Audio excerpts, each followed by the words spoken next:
Hi, everyone. My name is Lydia. I'm telling this story the way it happened, not the way it sounds better, not the way people would forgive. There are parts of this that will feel quiet. That's because nothing important happened loudly. My husband's name was Ethan. My sister's name was Mara. She was my younger sister. Same blood, same childhood. We shared a room for 13 years, shared secrets, clothes, fears. I trusted her before I trusted anyone else in my life. When people ask when I started suspecting something, they assume there was a moment, a discovery, a message, a confession.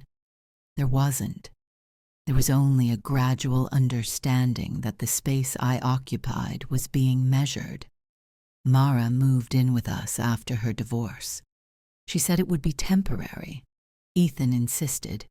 He said family shouldn't be alone. At first, nothing felt wrong. Then everything did. They developed a language I wasn't part of. Looks that lingered too long. Conversations that stopped when I entered a room. Mara knew things about my marriage I hadn't told her. Ethan defended her in arguments he used to avoid. I noticed all of it. I just didn't challenge it. Because when the people closest to you begin to shift, your first instinct isn't fear. It's self-doubt. You assume you're misreading, overreacting, imagining things that would be too painful to confirm. The night I learned the truth wasn't dramatic. I woke because my name was spoken. She won't question it, Mara said. Her voice was calm, familiar.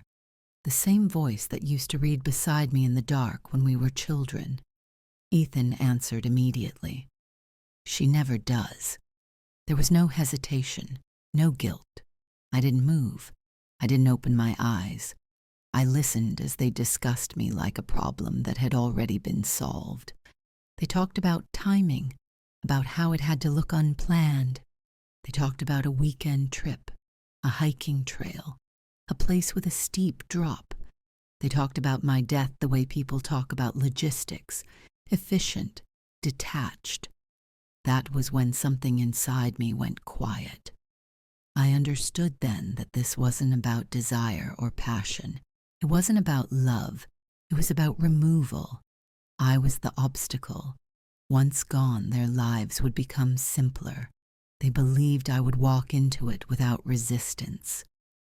The next morning, I kissed my husband goodbye. I hugged my sister and told her I loved her. She smiled against my shoulder. I don't think she loved me. I think she loved standing where I stood. I didn't confront them. Confrontation gives people time to adjust their story. Instead, I listened. I recorded. I waited. The trail was quiet, beautiful, ordinary.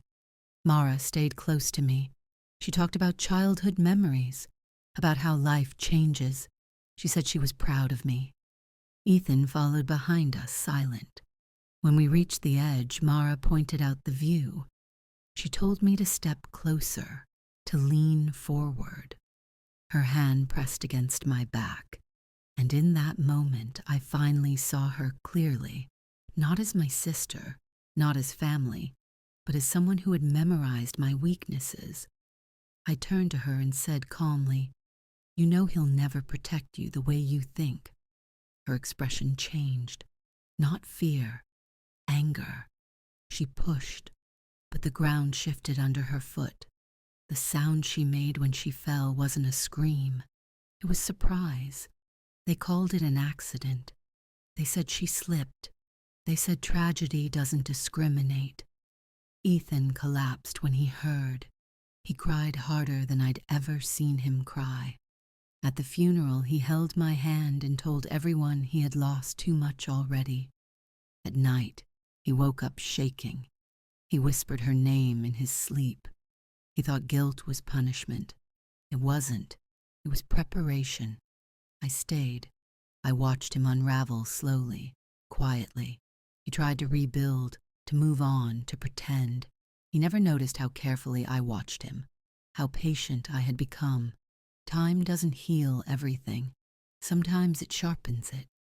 2 years later, I left a folder on his desk. Inside were recordings, transcripts, dates, conversations he didn't remember saying out loud, and a note. I heard you. I trusted you. I survived you. I wasn't there when he opened it, but I know the moment he understood. The moment he realized the woman he tried to erase had been listening the entire time. The moment he learned that the accident wasn't his escape, it was his sentence. I don't feel fear anymore. Fear belongs to people who think they're in control.